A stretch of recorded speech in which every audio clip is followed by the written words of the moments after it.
Welcome to the Security Cloud Podcast with the host, Lars Kamp. I just hit the record button. I'm here with my old friend Rotem. You're a cloud security architect at CloudZone, which is a multi-cloud solution provider. But I'll let you, I don't want to steal your thunder. Why don't you introduce CloudZone a little bit and your own role, and then we'll talk about what typical engagements in cloud security look like. So CloudZone is a premier partner of the highest cloud like AWS, GCP, and Azure, and we help customers with all what they need. We are a one-stop shop for DevOps, security, data, FinOps, and help them to achieve their goals and to achieve value about every penny that they spend on the cloud. Mm-hmm. And me, as a cloud security architect at CloudZone, I help to customers to secure their cloud infrastructure. It can be customers that want to achieve more compliance. For example, they want ISO or SOC 2, and they need the help. And it can be customers that have a problem, have their account hijacked or something, and they need help. And it can be a general consulting. We have like proactive mechanism that we are going to customers and show them, hey, pay attention, you have security groups open, you have identity.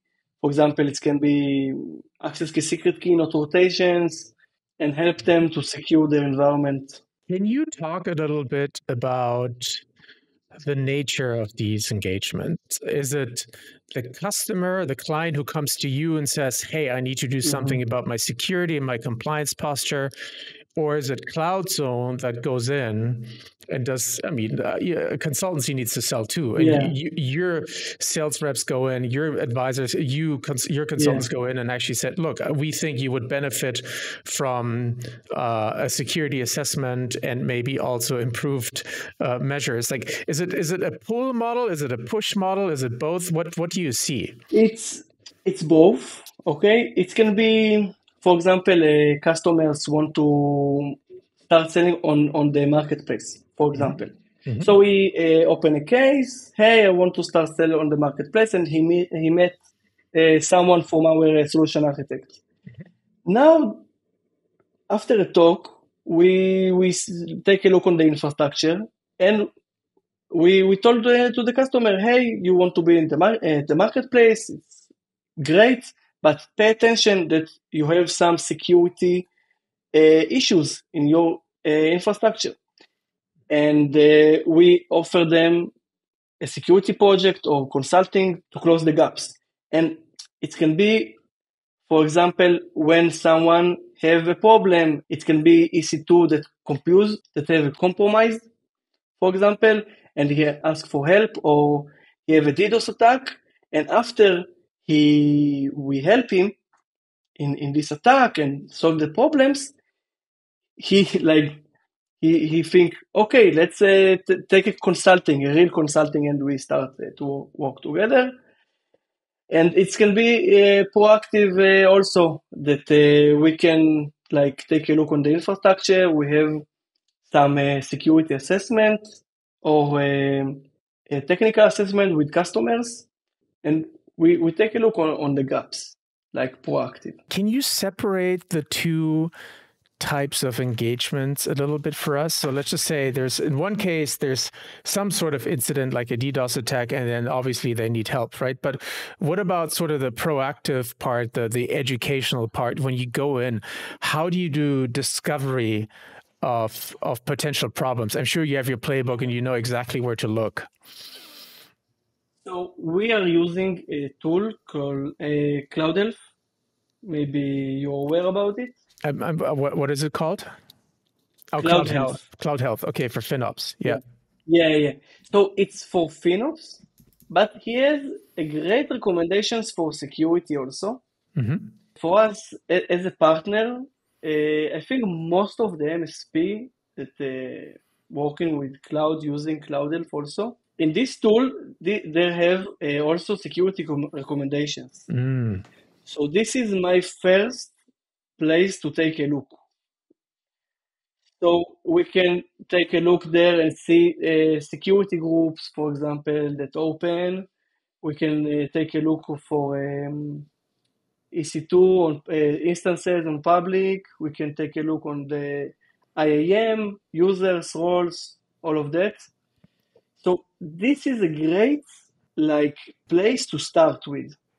What I did when we want to proactive, I take from there some recommendations, 5, 6, 7, write an email to the customer and tell him, hey, this is the recommendations for CloudHealth that you can take a look in your side for free. If you want to talk about that, to talk about something else, we can meet together and talk.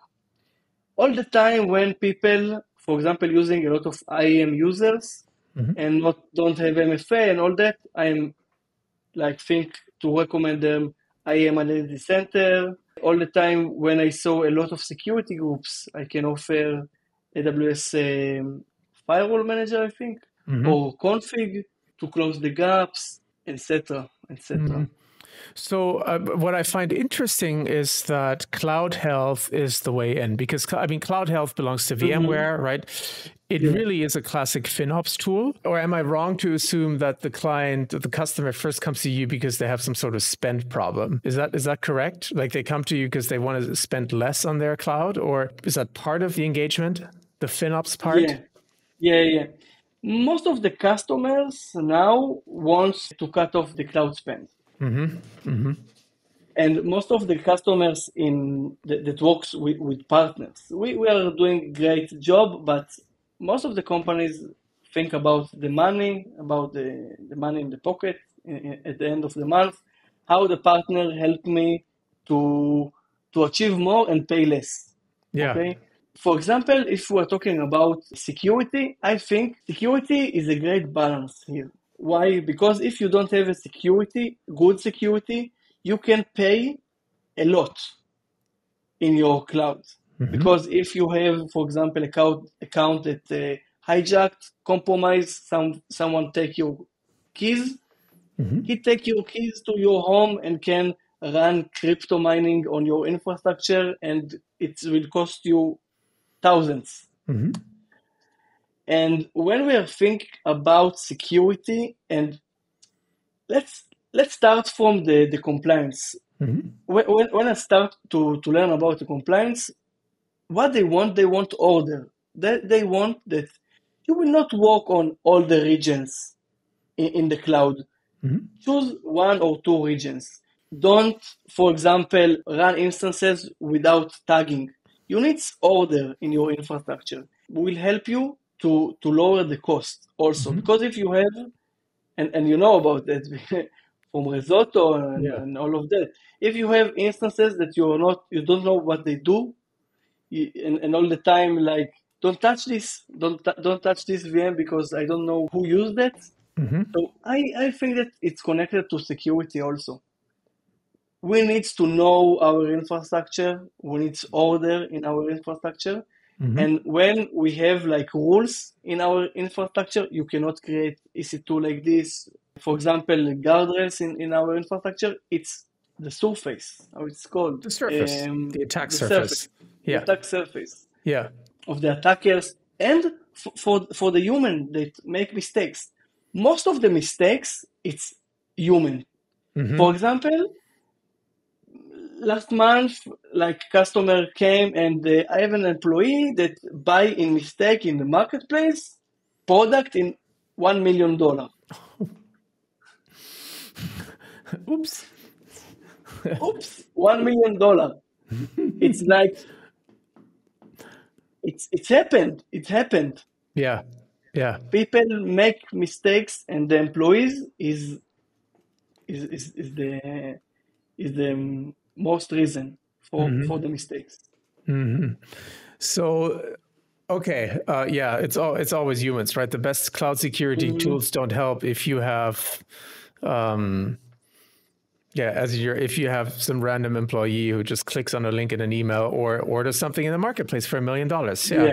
It's interesting how you show that it's not like a customer comes to you and wakes up in the morning and comes to you and says like, hey, I need better security, right? Mm-hmm. It's different. Either they come to you either because they want to reduce their cloud spend and achieve more with a given amount of infrastructure.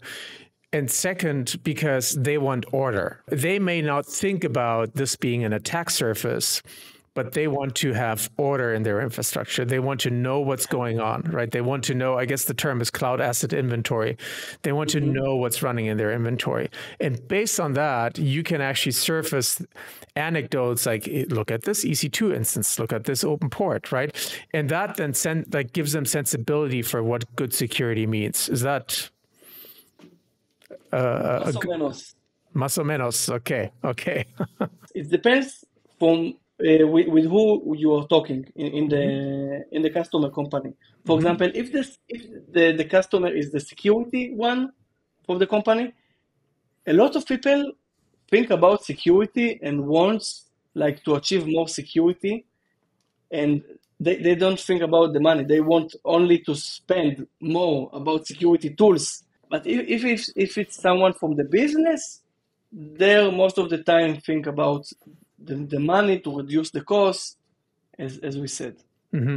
Do you see the two sides talking to each other, the business side and the security side? Do they interact?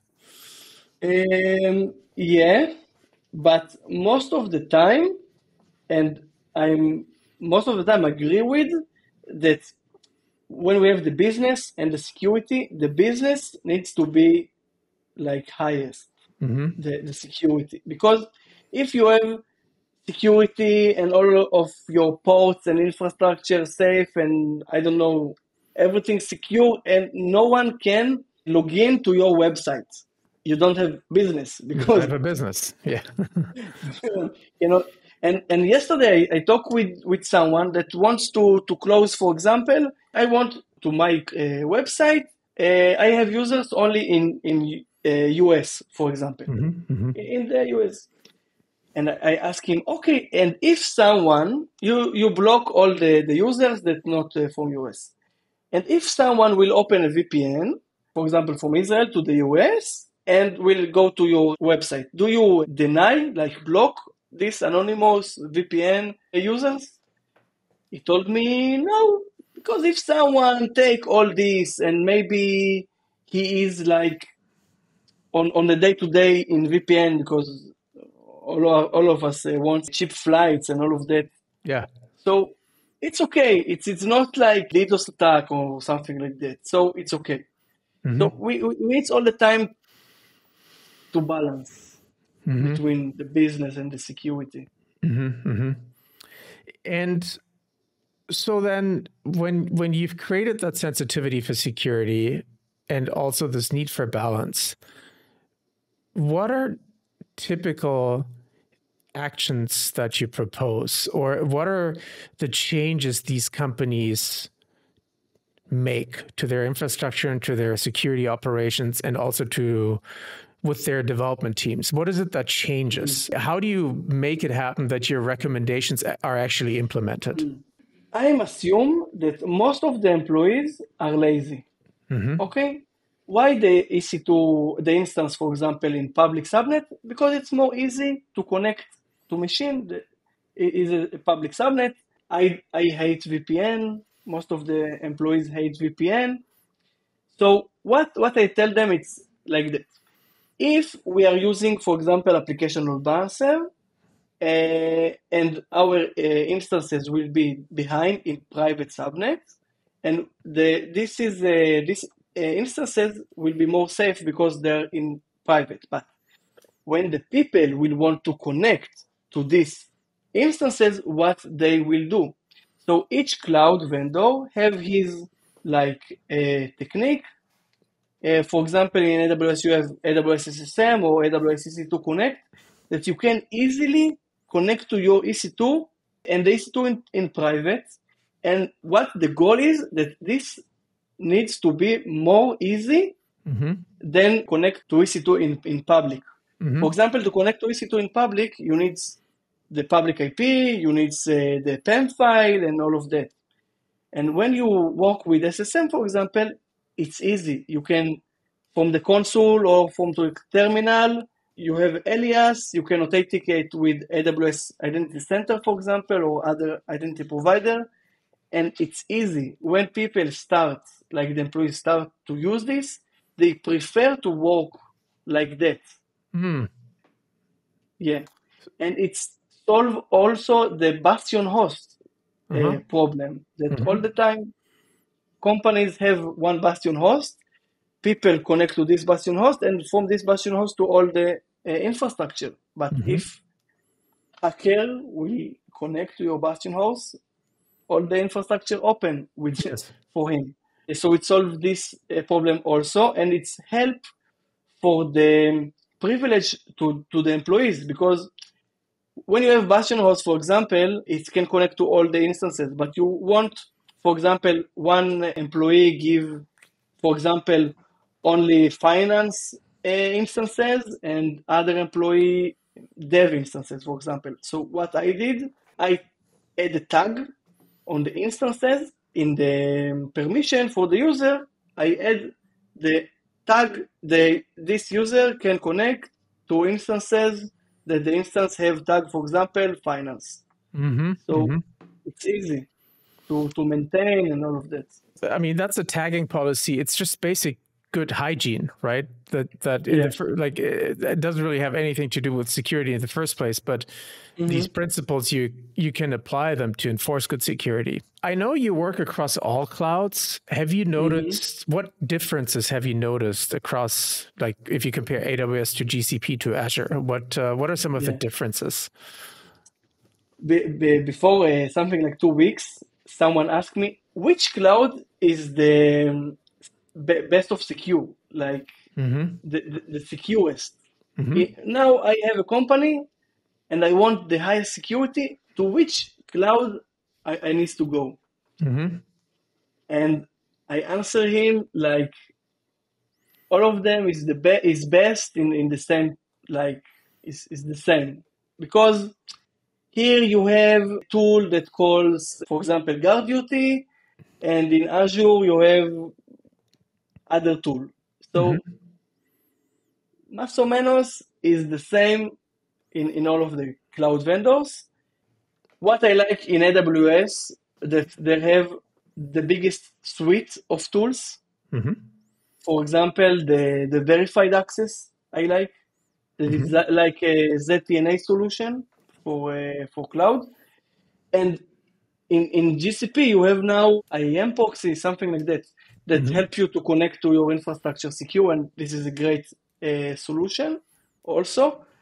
If we are talking about identity, I think that Azure, for example, is the best. I will explain you why.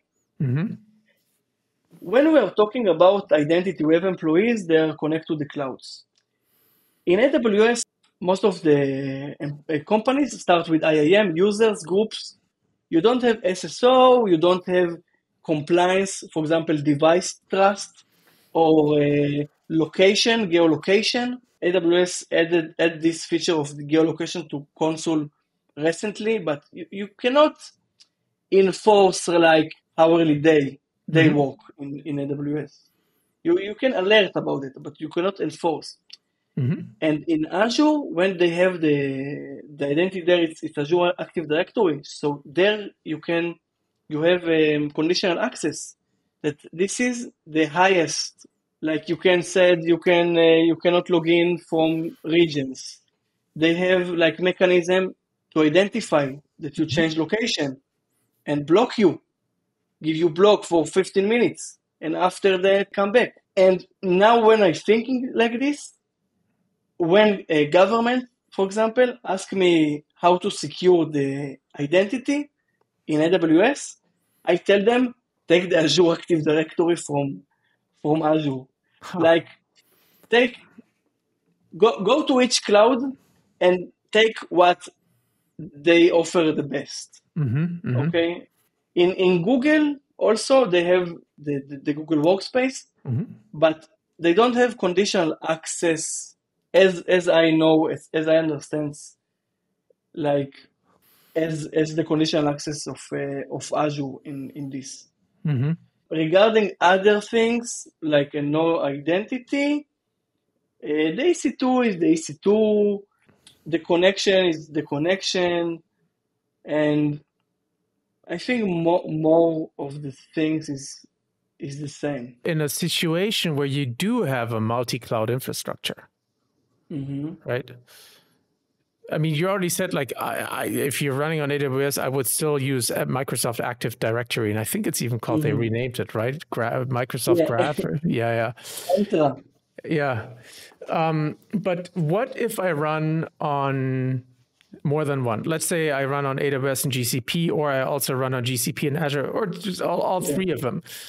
Look, we all know there are enough security tools out there, right? And but what is the evolution? When do you said, for instance, that AWS has a rich set of security tools, but there's a huge market for third-party security vendors out there, as we all know. So a couple of questions. When is it time for someone to move on from the cloud native tools, such as AWS Security Hub or whatever it is, to a third-party vendor? And how does a multi-cloud situation affect that decision? It's a great question. When we start in one cloud, my recommendation is all the time start with the native solution of that cloud. When we go to more clouds, it depends if it's like other departments or if it's the same departments for all the clouds. And it depends which security tools. For example, you can have a security, if now you're, for example, in AWS, you have a config, and config can cost you a lot. And GCP, you have something else, service that costs you a lot for security. If the third-party tool will be lower cost from this cost, it's a better solution for you, because you have all of the clouds in one product, and you save money about the security, and you can see all of the insights in one place. That's what we want. As in different consoles, or different one in GCP and one in AWS, right? Because that means you have overhead. Yeah, and then maybe why, like, people may miss this about AWS config. It can get expensive because it charges per policy, and it charges every time a resource changes state, correct? And so if you have infrastructure as code, that happens like multiple times a day. I can tell you about like example that people came to me and, hey, we have a loop in the infrastructure. They create security groups, for example, again and again and again. It's common in Terraform. Every deployment create another security group, and they cost in config something like $20,000 per month. It's a lot. It's a huge cost on security group that all the time changed. It's the same, but every deployment it's recreated in the back, and the config it can be cost a lot. Yeah, that is a lot of money. Okay, so maybe switching gears, because we've talked a lot about the situation, a diagnosis of the situation, recommendations, but now your client knows, right? And what do you tell them? I know you have these 3 top recommendations. Like, what do you do tomorrow morning when you come back into the office about cloud security? Like, what is your recommendation? Yeah. So my recommendation it's general for all the clouds. The first, it's budget alert. Most of the people think about budget alert as something fancy or something like that we don't need, but it can help. For example, if your workload is $100 per day, and you put budget alert for $500 per day, and when you hit the budget, you have alert. It can be email. It can be automation that do something, but it can save you from employee that make a mistake. That's running, for example, replace between the auto scale, like the minimum maximum, and you have a lot of instances. It can notice you about hacker that's in your environment. And it can be like, we need to understand that in the cloud, when we have a mistake, when someone have a problem, every minute costs money. Every minute. So we need the alert immediately. And tools like we use, like in Cloudel, for example, will give you the alerts in something like 24 hours. You want it immediately. So a budget alert, in each cloud provider, you have budget alert. This is my first recommendation. And to configure some automations, if we know that we can, so automate things. Send email, send Slack, and go to this EC2 and shut down, for example. The second, it's the governments. If now our workload working in the USA, for example, block all the usage, all the other regions that we are not working there. This can, again, decrease the attack surface. When attacker will compromise your account, he cannot create resources in other regions. And all the time, as I see, like in environment, in customers, in a mistake, employees create environment in different region or resources. No one take a look, no one know in money, and can be a security breach, like security attack surface. So number 3. Number 3, logs. By default, we need to understand that in the cloud, not all the logs are saved. We have the shared responsibility model, and the vendor will tell you, you are doing something like happen in your infrastructure, it's your responsibility. We need to activate the logs for the management events. Who create the instance, who delete the instance. We need to create events for the data. Who take the file from the object store. It can be S3, for example. And application, if we have application, for example, a website, the logs of the applications. Now, most of the companies enable the CloudTrail, send the application to CloudWatch and configure all the logs, but they don't do anything with the logs. Like, it just stay there. So please do something with the logs. Analyze them. Put thresholds. For example, if someone try to log in more than 5 times, block the user. Alert someone. If someone start to go to your S3 bucket, for example, and start to download all your bucket, file by file, do something. Alert, automation, do something. Keep the log and all the logs and don't do nothing.